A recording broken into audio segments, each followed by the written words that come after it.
Oke, selamat sore. Kita bersama calon ketua alumni Semansa 2008, nomor urut berapa Pak itu? Nomor 4.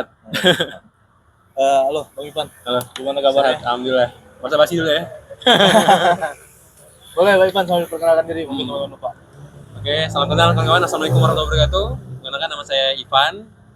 Nah, saat ini saya bekerja sebagai dosen di salah satu kampus swasta di Pontianak. Nah, terima kasih mungkin untuk kesempatannya untuk bisa mencalonkan diri ya sebagai calon ketua angkatan ya.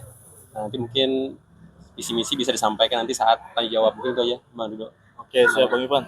Bang Ipan, ini kita lihat antusias teman-teman lumayan besar ya untuk acara ini. Jadi ada beberapa pertanyaan yang ingin kita ajukan. Oke, untuk pertanyaan pertama itu Bang Ipan, bisa saya mulai ya? Ini bagaimana strategi Bang Ipan nih untuk merangkul teman-teman yang belum bergabung dalam keluarga besar, sama gimana untuk merangkul kawan-kawan yang ada di dalam maupun di luar kota? Oke, boleh, silahkan. Terima kasih. Mungkin kalau aku sih lebih realistis aja ya, realistis dan terukur aja lah. Maksudnya kan kawan-kawan itu pasti kita tahu sendiri, di umur sekarang ini kita sudah punya kesibukan masing-masing lah ya. Jadi pun pasti akan membuat skala prioritas lah ya, mana yang mau diutamakan, mana yang enggak gitu. Kalau menurutku sih, kalau aku sih lebih fokus sih lebih ke memaksimalkan alumni yang sekarang. Alumni yang ada dimaksimalin dulu, kita buat kegiatan dulu yang maksimal, benar-benar nanti ada berdampak nih. Kalau kita kan punya visi misi itu kan bersama, berkarya, berdampak ya. Kita harapkan nanti benar-benar tuh event kita berdampak. Jadi secara langsung tuh anggota kita pun akan melihat itu, dan otomatis kalau dia mau bergabung dan tertarik pasti akan bergabung sendiri tanpa kita suruh gitu. Tapi kalau kita lihat kegiatan cuma itu aja, kumpul-kumpul ataupun nggak ada makna di kegiatan kita, agak berat memang kita untuk mengumpulkan kawan-kawan, apalagi kawan-kawan pasti punya kesibukan yang padat ya, kita tahu sendiri. Mungkin itu sih Bang Widodo. Untuk bagaimana kalau yang di luar kota? Nah, kalau di luar kota pastinya kita akan menginfokan ya. Nanti kan mungkin setelah nanti terbentuk timnya, ada kepengurusannya, nanti kita akan bagian humas dan semacam untuk menyebarkan lah informasi-informasi kegiatan kita yang ada di Pontianak ini. Nah, barangkali nanti teman-teman yang bisa ngikut, kalau memang kegiatannya bisa kita via Zoom ataupun via online ya, kita bisa laksanakan itu. Tapi kalau memang tidak, mungkin nah yang kita inginkan kan sebenarnya kolaboratifnya nih. Bisa kawan-kawan yang di luar bisa ngasih sharing nih terkait dengan mungkin yang kita belum dapatkan di Pontianak nih. Kita butuhkan itu. Makanya kita butuh database tadi tuh. Kalau teman-teman udah punya database, udah tahu kerjanya seperti apa yang bisa di-sharing, apa yang bisa didapatkan dari apa yang bisa diberikan lah kawan-kawan di luar, mungkin mereka akan tertarik juga bisa bergabung kita. Kalau mereka memang tahu tuh bagian mereka tuh seperti apa sih di pengurusan ini gitu. Kemudian Bang Ivan, ini mengenai program untuk menjadi ketua kan pasti punya program unggulan ya. Bisa ceritakan nggak Bang Ivan program unggulan atau program pertama yang bisa Anda jalankan, baik dalam jangka pendek maupun jangka panjang? Karena kan rencananya jadi ketua ikatan ini dalam 3 tahun periodenya. Silakan. Oke, terima kasih. Kalau dari saya sendiri sih untuk program sebenarnya kami itu lebih fokus ke kebermanfaatannya dulu gitu. Kan organisasi ini kalau mau berumur panjang kan pasti harus punya manfaat nih bagi anggota nih. Nah, untuk manfaatnya seperti apa? Yang pertama tuh mungkin kita pengennya tuh pertama kali pasti kita pengennya database dulu nih. Itu yang kuncinya sih. Dan saya rasa sih semua calon juga udah saya baca visi misinya memang database dulu tuh. Karena itu kuncinya tuh. Kalau kita udah tahu database, misalnya teman-teman kita, oh ada usaha ini, ada pekerjaan ini, oh di dinas ini gitu. Ketika nanti kita memang ada suatu program ataupun bisa berkolaboratif, misal teman-teman berusaha lah, misal Bang Edo kan kita tahu sendiri ada usaha seperti apa gitu kan, kita bisa support nih, dibanding kita cari orang lain, mending kita pakai teman-teman sendiri. Misalnya ada Bang Jaldi di usaha, ada di usaha apa interior dan semacam gitu kan, kita bisa bantu juga, ataupun di bagian buat baju dan semacam, kita pengen memajukan usaha-usaha di teman-teman yang ada di lingkungan Semansa dulu gitu, jadi sehingga nanti mereka bisa saling berkembang nih, saling support gitu. Nah, lebih ke situ sih kalau aku sih. Jadi ada kebermanfaatannya, karena mereka pun merasa oh emang ada manfaat nih di ikut organisasi ini. Nah, mungkin selain manfaat di bisnisnya itu juga, tapi mungkin bisa manfaat di sektor kayak misalnya kita di pelatihan kah, yang memang kawan-kawan kita butuh support itu kan, atau informasi juga penting kan.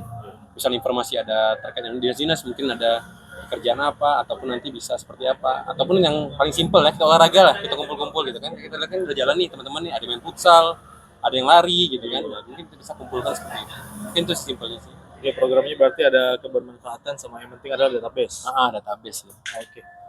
Kemudian pertanyaan selanjutnya adalah menurut Bang Ipan nih, apa tantangan terbesar dalam memimpin alumni 2008 dan bagaimana cara mengatasinya serta sikap Anda terhadap netralitas?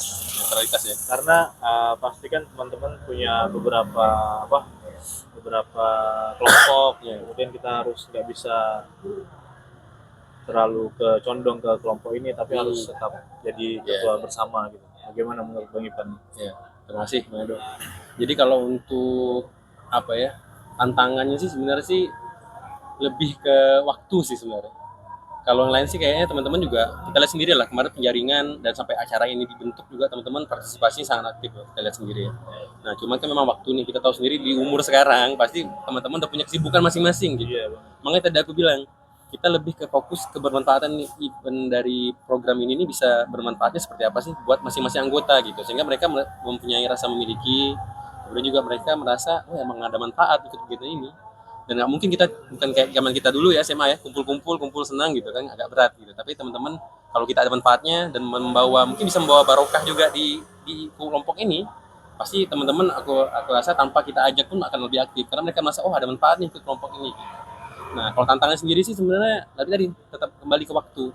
Jadi bagaimana kita memanage waktu aja, mungkin kita nggak bisa sering-sering kumpul, paling kita mungkin kumpulnya sebulan sekali, itu udah mungkin udah paling bagus lah ya, bisa sebulan sekali kumpul mungkin per 3 bulan, tapi berbobot gitu eventnya. Dan kita kemas seperti ini nih, kalau teman-teman benar-benar niat 3 bulan sekali kumpul tuh kita bisa maksimal tuh. Mungkin bisa ngadain di sini nih di tempatnya Bang Edo atau nanti pindah lagi ke tempat kafenya siapa yang punya kafe gitu kan. Kita bisa sharing bedah buku kah ataupun nanti kita bisa sharing terkait dengan ide bisnis seperti apa kah atau bisa kolaboratif bisnis nih yang udah punya usaha yang mungkin dari PNS pengen ada usaha yang teman-teman yang berpengalaman di usaha kan bisa sharing oh jadi ada masalahnya di sini gitu, masalahnya di sini mungkin kita bisa bentuk suatu komunitas usaha sehingga teman-teman juga oh kalau aku pengen pindah ke perusahaan atau pengen jadi pengusaha oh ini masalahnya nih tantangannya yang dihadapi gitu mungkin itu di situ informasi lah gitu. Informasi ya. Kemudian ini Bang Ipan menjaga netralitas dalam Netralitas ya. kepemimpinan. Kalau netralitas sih nah memang kalau netralitas ini kan kalau keberpihakan ya, kalau kita sih kita harapkan sih memang di organisasi ini memang netral ya, kita nggak memihak siapapun karena ini kan organisasi ini kan memang untuk kebersamaan. Tujuannya pertama kali ini kan kita pengen kebersamaan. Jadi kalau dari Bang Aan kemarin sampaikan kan dia pengennya kita tuh ya ini sebagai ajang kalau ada teman-teman yang ada musibah ataupun apa kita bisa dikumpulkan di situ. Kalau jadi cepat lah ada yang mengurus gitu kan. Nah jadi benar-benar nanti diperhatikan juga gitu untuk teman-teman. Tapi kalau secara politis ataupun terkait dengan agama, sara, rasanya kita lebih fokus ke netralitas ya. Karena ini kan memang kita aspeknya bukan masalah di situ ya, tapi kita lebih ke kebersamaan semansa ini bisa membawa kebermanfaatan apa sih gitu. Oke. Masih lanjut ke pertanyaan berikutnya nih Bang Ipan. Bang boleh. Ipan untuk untuk menjalankan organisasi kan butuhkan ini ya ada pengelolaan keuangan. Betul. Nah menurut Bang Ipan nih bagaimana cara mengelola keuangan alumni secara transparan? Kemudian kan itu kan ikatan alumni jadi ada keterbatasan anggaran. Bagaimana caranya? Apakah perlu ada iuran atau rencana penggunaannya bagaimana? Ya. Nah ini sebenarnya bisa kita kelola dengan baik nih kalau kita memang bisa jadikan badan ini nih pertama tadi yang kayak aku bilang ya, pertama mungkin bisa iuran, paling sederhana ya iuran. Kalau kita mau buat transparansi, kita kan sekarang udah ada teknologi ya, bisa kita pakai Google Drive, di mana semua orang bisa akses, semua orang alumni bisa akses. Jadi kita bisa masukin sheet di situ pembukuannya, uangnya masuk berapa per bulan berapa, itu bisa kita lihat langsung. Jadi kita nggak kunci tuh di database itu. Jadi semua orang bisa lihat kalau mau lihat database-nya. Nah kalau masalah pengelolaan dana, nah kita bisa macam-macam tadi aku bilang, misalnya kumpulan iuran nih. Kalau secara investasi kasarnya ya, kita kan investasi kan cuman mungkin teman-teman butuh modal, ada yang pernah aku dapat ini apalagi mau lebaran ya, ada teman kita yang mungkin mau jualan baju atau apa ingin modal, ya udah kita puterin aja uangnya di situ gitu, misalnya kasarnya asal dengan keputusan bersama lah ya dari teman-teman, mau nggak kita bantu teman-teman, kan kita bantu nih teman-teman mau usaha, nanti ada balik modalnya berapa, bagi modalnya itu kan bisa nambah juga secara langsung dari modal usaha teman-teman yang mau butuh modal. Jadi nanti uang itu tuh bisa kita kelola bukan hanya untuk kegiatan, tapi tadi salah satu program aku kan ada beasiswa juga ya. Nah ini kembali ke teman-teman lagi. Kalau untuk penggunaan dana ini kita dari tim pengurus pasti hanya membuat rencana ya, plan-plan lah. Tapi nanti yang memutus kebijakan tertinggi tetap di alumni keseluruhan. Nah, jadi kita terus bersama. Oke, pertanyaan berikutnya. kita mulai sering mendengarkan kabar suka dan duka nih Bang Ipan. Bagaimana rencana konkret Bang Ipan nih dalam menghadapi kondisi darurat seperti alumni yang mengalami musibah serta bagaimana menjaga hubungan dengan Ikasmansa eksternalnya, Eksternal dengan ya. Ikasmansa besarnya. Nah, kalau Ikas Mansa sih jujur ya, kalau aku sendiri pun memang belum terlalu dekat ya. Aku juga masih baru pindah ke Pontianak, tapi secara langsung mau nggak mau kita kalau jadi tunjuk ketua, kita mau nggak mau pasti harus harus terjun, maksudnya harus gabung lah di Ikas Mansa juga nanti. Nanti mungkin kita akan bangun juga jaringnya. Ya pasti kan nanti aku kan misalnya punya ketua nggak sendiri juga kan. Ada teman-teman yang memang sudah punya jaringan bagus. Misalnya kayak ada Bang Jaldi, Bang Aan, mungkin ada Bang Edo juga yang udah punya memang udah sering ikut di kegiatan sebelumnya. Pasti itu yang akan kita libatkan dulu. Nanti kita dikawal lah sama sama teman-teman yang memang sudah punya keaktifan di situ. Jadi kita nanti akan dibantu lah sama teman-teman itu. Karena kalau ketua nih, kalau berdiri sendiri nggak akan bisa. Nama juga ini kan ikatan alumni ya. Jadi memang kalau teman memang ya sumber utamanya teman-teman. Kita nih ketua ini hanya apa ya, perencana aja lah gitu. Kalau untuk pelaksanaan itu. Tapi kalau memang ada yang suka duka, ada kabar, pasti kita pertama informasi dulu. Informasi sehingga kawan-kawan tahu dulu kan. Nah, nanti kalau kawan-kawan sudah tahu, baru nanti kita ini kan baru kita apa namanya baru kita sebarkan nanti ya bantunya sukarela lah, kita nggak akan pada paksaan sih harus berapa namanya juga ini kan jangan sukarela. Intinya tuh kita buat organisasi ini nih lebih ringan sehingga teman-teman tuh semua orang bisa ikut, tidak ada kepaksaan lah maksudnya. Namanya juga organisasi ini ya kita ya ikatan alumni ya, jadi semuanya boleh ikut, semuanya boleh nggak ikut, bebas gitu, tapi intinya terstruktur, ada tim intinya lah yang akan mengelola gitu. Ini Bang Ipan, tadi Bang Ipan ada singgung masalah biaya beasiswa. Ya. Ini rencananya gimana tuh Bang Ipan? Dari mana sumber biaya beasiswa? Oke. Kalau untuk beasiswa ini sebenarnya kan sesuai dengan visi misi ya, kita ada bersama berkarya berdampak. Dampaknya apa sih Finans Mansa nih? Mungkin kalau orang-orang di sana kan ada nih infak beras, ada juga gerakan orang tua asuh atau apa gitu kan. Nah ini pengennya kita nih kalau memang kita mau, nanti siapa aja ini bebas sebenarnya. Nah, dulu aku pernah ikut gerakan infak beras di Bandung, itu satu orang sehari cuma 1.000 sumbangan. Kalikan sebulan 25.000 lah gitu orang tua asuh. Jadi siapa mau jadi orang tua asuh bebas. Nanti kita kumpulin dananya itu, dan beasiswa ini nih kan bukan harus bentuk full ya, tapi lebih ke, nah tapi kalau aku sih cenderungnya ke pendidikan. Karena apa? Kita tahu sendiri nih kalau di pendidikan ini ilmu yang kita kasih ya, ibaratnya ilmu antara pancing sama ikan, kita kasih pancing. Kalau kita kasih duit untuk makan, mereka hanya jadi makanan aja, nggak jadi apa-apa gitu. Makanya kita pengennya beasiswa itu dalam bentuk bantuan pendidikan. Ini bukan hanya kuliah ya, bisa untuk anak SD, anak SMP, SMA gitu tingkatnya kan, karena banyak sekali sekarang. Mungkin jangankan jauh-jauh lah, teman-teman kita sendiri lah, mungkin ada yang memang dia mau bayar anaknya SD juga berat gitu, mau masuk SMP juga berat gitu. Nah inilah kita alumni di situ kita pengen support dari hal sederhana lah. Tapi pertanyaan tadi Bang Ivan, dari mana sumbernya tadi? Kalau sumbernya kolektif berarti. kolektif. Oh, maksudnya kolektif. Kolektif pasti kita kolektif bentuknya. Oke, pertanyaan terakhir nih Bang Ivan. Ini kan Bang Ivan menjadikan diri diajukan jadi calon ketua alumni Semansa 2008. Ya. Bisa sambil ceritakan nggak Bang Ipan, apa yang membedakan Bang Ipan nih dari calon lainnya? Sama keunikan dari Bang Ipan, jadi teman-teman harus milih Bang Ipan. Oke. Sebenarnya kalau untuk keunikan sih ya standar lah ya. Aku pada manusia pada umumnya gitu. Keunikan sih aku rasa teman-teman juga punya keunikan masing-masing. Tapi kalau dari aku sih lebih ke komitmen aja sih.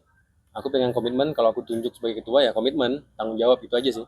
Yang bedain, mungkin semua juga pasti punya komitmen sih. Tapi mungkin kalau aku sih lebih ke itu sih. Aku akan pegang komitmennya, itu yang menjadi tanggung jawab juga, sehingga nanti bisa dimaksimalkan juga gitu. Tapi untuk keberlanjutannya itu tuh memang butuh support kawan-kawan.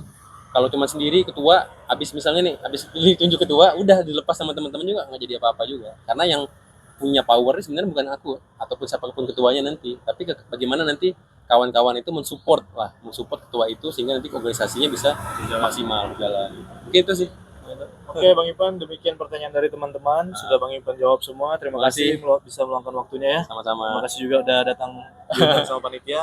Semoga berhasil ya. Amin. Sukses buat teman-teman dan buat semua ketua. Semoga dipilih yang terbaik. Sukses untuk Semansa. 08.